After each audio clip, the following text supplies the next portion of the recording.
Bonjour à tous, nous sommes à Ra'anana aujourd'hui pour la grande émission Business sur Ra'anana. Comment fait-on du business à Ra'anana? Comment la ville va nous aider à développer notre business sur Ra'anana? Et pour m'aider aujourd'hui à présenter au Café Papa qui nous reçoit de façon fantastique aujourd'hui, je n'ai pas de mots. Pour m'aider, il y a à ma gauche Eva Karsanti. Eva, on va la présenter parce que c'est une Ola Khadasha. Elle est depuis quelques années ici, depuis 3 ans et demi. 3 ans et demi, elle a travaillé en tant que responsable de la communication interne et événementielle de venteprivée.com, le site qu'on connaît bien. C'est une spécialiste de l'événementiel. Elle a fait 10 ans responsable de communication corporate et événementielle de grands lieux parisiens. Et c'est elle qui va m'aider à animer aujourd'hui et à nous présenter nos 3 invités. Vas-y Eva, là-bas, elle est dans ton camp. Merci Bernard de me donner l'opportunité de prendre la parole et de me mettre un petit peu dans ta peau de présentatrice le temps d'une émission spéciale Business Ra'anana, intégrant cette fameuse semaine spéciale à Ra'anana. Juste avant de commencer et de vous présenter, messieurs, je voulais avoir une pensée particulière qui me tient à cœur, parce que comment parler business, Ra'anana, de personnes qui marquent l'histoire de la ville sans penser à un ami qui nous est cher et tendre. Et en cette période de fête, il a été celui qui a permis à des centaines de jeunes d'avoir des diplômes en bachelor, MBA, d'être aujourd'hui des dirigeants d'entreprise, des créateurs d'entreprises dans le milieu hôtelier et touriste. Je pense à notre ami évidemment, que vous connaissez certainement, Lionel Bobot, pour qui j'ai une pensée tendre et chaleureuse. Et je souhaite que d'où il nous a quittés il y a exactement 3 ans.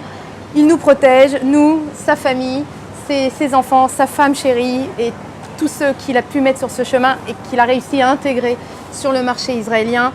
Impossible de passer à côté et de ne pas parler de Lionel Bobot, que tu connaissais très bien, Bernard. Voilà.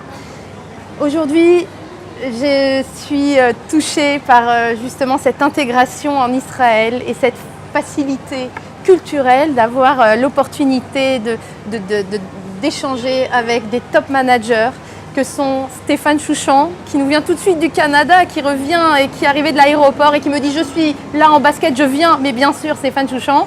Stéphane Chouchan, country manager Israël de ST Microélectronique, un des leaders européens en micro-technologie. Je laisserai parler plus précisément de son entreprise, mais aussi d'autres casquettes d'ambassadeur de la French Tech Israël. Nous avons à ses côtés Dan Toledano, qui est un country manager Israël, Grèce, Chypre de Red Hat Israël, dont le siège, la maison israélienne, est ici à Ra'anana. Tous les deux sont habitants de Ra'anana. Ils ont fait des alias à Ra'anana il y a 14 ans, 10 ans, 20 ans. Et nous avons aussi la chance d'avoir Ayalon Vanish, qui est le PDG CEO de EDF, Énergie Nouvelle, société française ici en Israël. Sa boîte est à Ercilia, mais il a fait son alia avec sa femme, ses enfants ici à Ra'anana. Et c'est ce partage d'expérience de comment, venant d'une culture typiquement française, avec un cursus français, des opportunités de réussite en France, on se réinvente, on vient et on s'adapte. Alors monsieur, racontez-nous vos histoires et surtout dites-nous quelles sont les chances à mettre de notre côté pour pouvoir réussir et nous donner l'opportunité de rêver d'un jour, pour ceux qui le souhaitent, d'arriver à des postes de direction et de diriger des centaines de personnes dans des boîtes fantastiques qui contribuent à l'image des francophones en Israël. Racontez-nous. Alors bonjour, merci Eva de nous avoir donné cette opportunité de parler à nos chers compères français d'origine francophone. Merci à Bernard. Alors effectivement, moi je suis en Israël depuis 14 ans, directement à Ra'anana. C'est la 2e fois que j'ai fait mon alliage, j'espère que cette fois-ci c'est la bonne. J'étais venu aussi à 18 ans faire mes études. Et en parlant d'atout, effectivement, faire ses études en Israël, c'est un atout. Donc à ceux qui nous écoutent et qui ont encore l'opportunité, qui sont assez jeunes pour venir faire leurs études en Israël, c'est un diplôme, j'ai étudié moi au Technion. Je recommande fortement les universités israéliennes, d'abord pour la qualité des études et parce que de toutes les manières c'est un tremplin pour la langue et pour trouver un job après en Israël. Même si ce n'est pas immédiatement, moi j'ai fait après une pause de 15 ans de nouveau en France, mais quand je suis revenu, le fait d'avoir fait mes études en Israël m'a beaucoup aidé. Je suis ici en charge de la filiale de Red Hat, qui est une boîte américaine qui a à peu près 13 000 personnes, je crois, dans le monde. On a ici une filiale qui fait 220 personnes. et qui font aussi bien de la recherche et développement, donc qui développent des produits logiciels, et aussi qui font de la vente et du support client sur le territoire effectivement d'Israël, Grèce et Chypre. Je vais juste dire en 2 mots ce que fait Red Hat. Red Hat, c'est une boîte donc de logiciels. La spécialité de Red Hat, c'est l'open source. Nous ne faisons que des logiciels open source et c'est une particularité parce que aussi bien en termes de modèle de business qu'en termes aussi de culture d'entreprise, c'est une boîte qui a ce côté spécifique. On travaille dans des communautés et qui s'adapte et fait aussi que les salariés qui s'adaptent à cette entreprise ont une culture particulière. J'en dirai plus après, mais je vais laisser la chance à aussi Stéphane de présenter ce qu'il fait et à Ayalon. Merci Dan. Alors oui, effectivement, je ne sais pas si on m'entend bien. Voilà, d'abord, c'est une grande tova d'Akadosh Baruch Hu d'être ici depuis 22 ans. Odou Hashem Kitov Kilom Chasdo, ça il faut le dire, tous les jours. C'est une chance. Quand on arrive ici, nous on est arrivé il y a à peu près 22 ans à Ra'anana, il n'y avait pas ce qu'on voit aujourd'hui, ni en termes de nombre de Français, ni en termes de nombre de services, ni de langues qu'on entend chantantes dans les rues. Ça a beaucoup changé. Ça a changé aussi, on va sûrement en parler un peu plus tard, le visage de Ra'anana, la francophonie. Voilà, je dirige ST Micro. ST Micro, c'est une boîte du CAC 40. C'est une grosse boîte de semi-conducteurs, un des plus grands groupes de semi-conducteurs européens.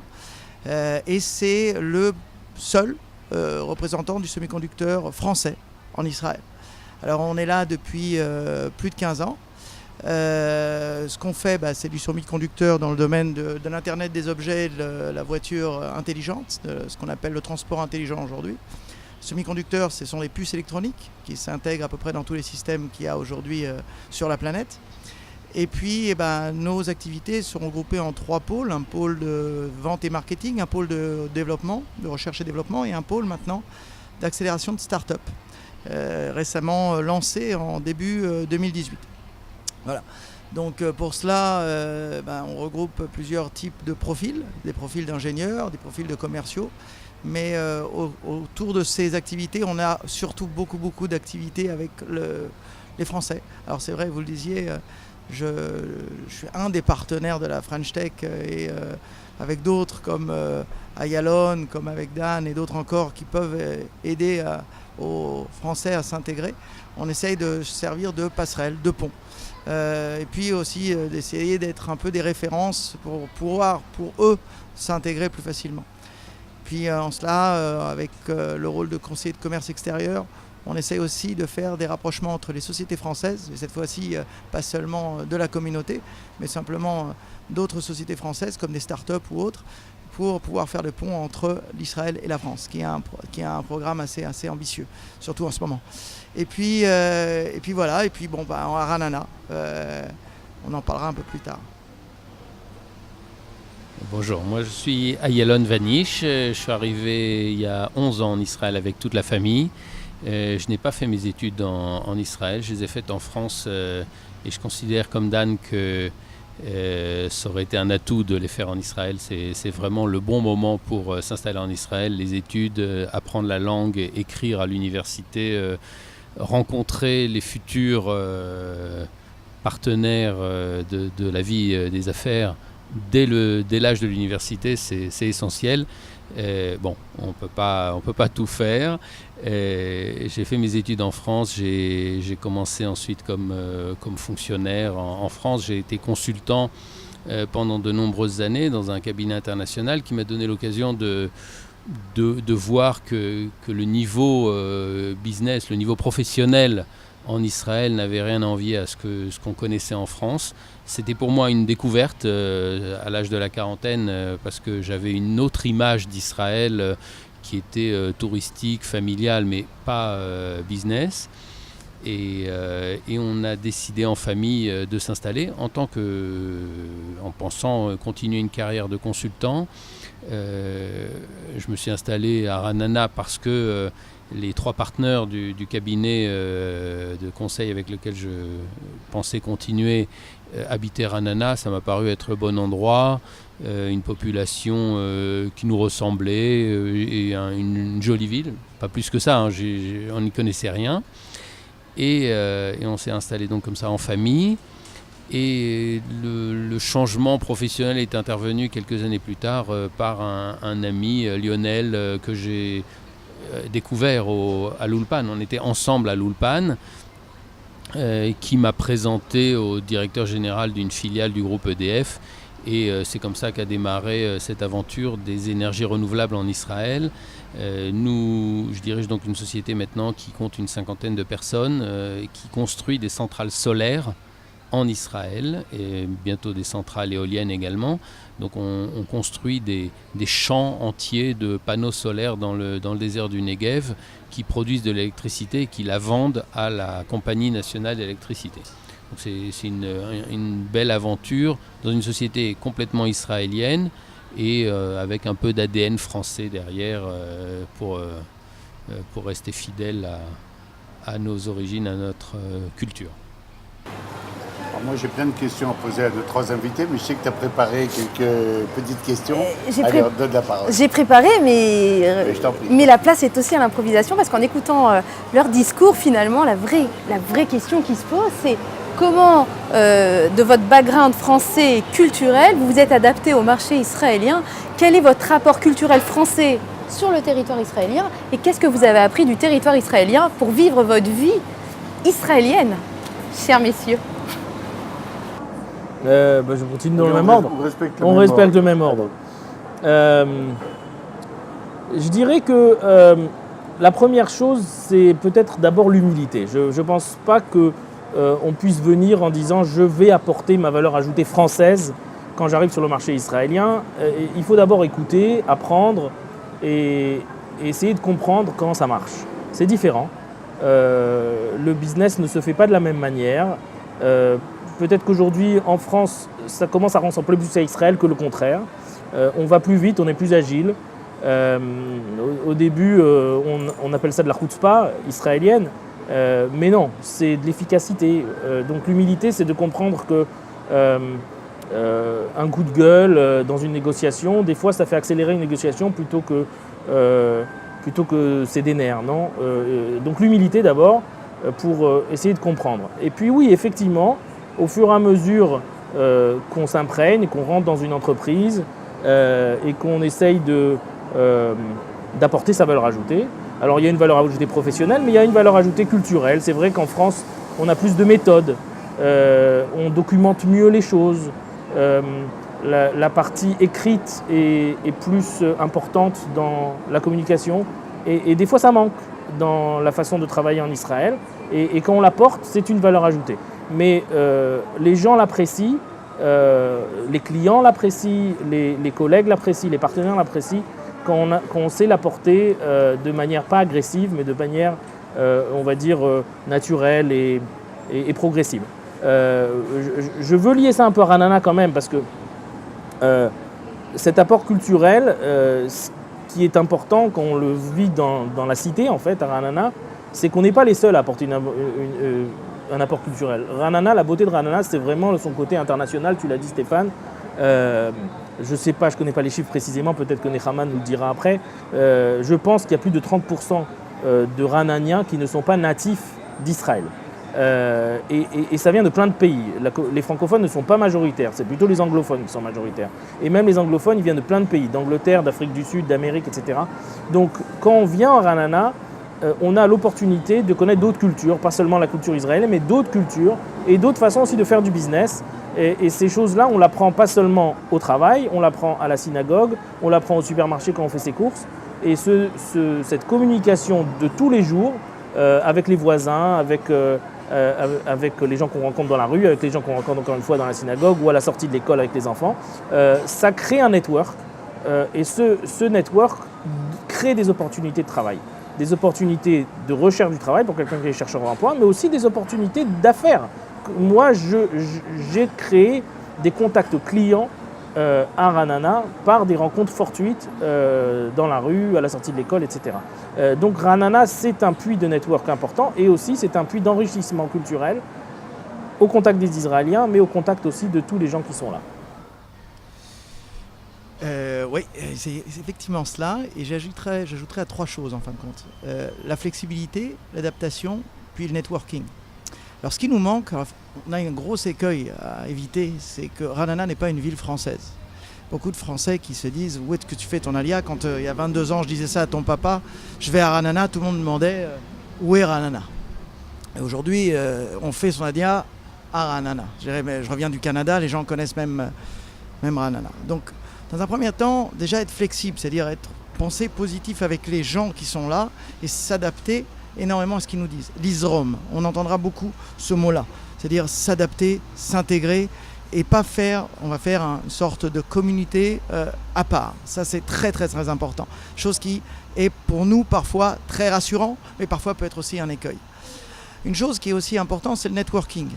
Le networking, c'est-à-dire il faut savoir activer un réseau. On est très, très timide, on dirait, les Français, beaucoup plus que les Américains ou les anglophones qui étaient là avant nous.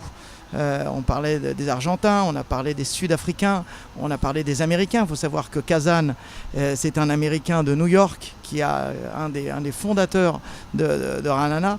Vous ne savez pas peut-être pourquoi Arouza, on est sur Arouza aujourd'hui, mais est si large comme une rue américaine, parce qu'ils avaient comme projet de faire passer un métro. Il y a cela à peu près une centaine d'années. Donc c'est assez important effectivement d'apporter chacun ce qu'on a, sa valeur ajoutée, comme disait Dan, mais surtout l'intégrer d'une façon, on va dire, naturelle, on va dire en douceur, avec ce qu'on a à donner aux Israéliens, en écoutant effectivement ce qu'ils ont à nous proposer. Et puis venir aussi rester, activer cette communauté, mais sans être, on va dire, hermétique, en allant vers l'autre. Ça, c'est un point qui est assez important. Et puis, effectivement, après, ça peut aider, comme disait Dan, sur le domaine professionnel, sur le domaine personnel, sur le domaine parfois même de service avec les médecins. On a des groupes WhatsApp qui se forment aujourd'hui, qui aident les mamans, qui aident pour le chesed, qui aident pour beaucoup de choses. Donc c'est ça qu'il faut savoir mettre en action. Voilà. Alors, je m'étonne que vous n'ayez pas cité Gad Elmaleh qui a dit que à Ra'anana, la deuxième langue parlée, c'est l'hébreu.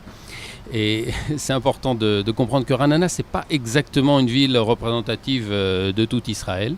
Ce n'est pas la meilleure ville pour être plongé dans un bain d'Israël pur et dur, sabra, et apprendre l'hébreu le plus vite et apprendre la mentalité israélienne au plus vite. Mais c'est une ville qui, depuis ses fondateurs américains, il y a 95 ans, jusqu'aux vagues de Aliyah d'Afrique du Sud, d'Amérique du Sud, de France, de ces dernières années, est très internationale et très orientée business. C'est parce qu'elle attire des familles par son système scolaire, par sa position. Elle attire des familles, donc des gens avec des enfants d'âge scolaire, qui ont eux-mêmes la quarantaine, qui sont donc au sommet de leurs compétences professionnelles, qui quittent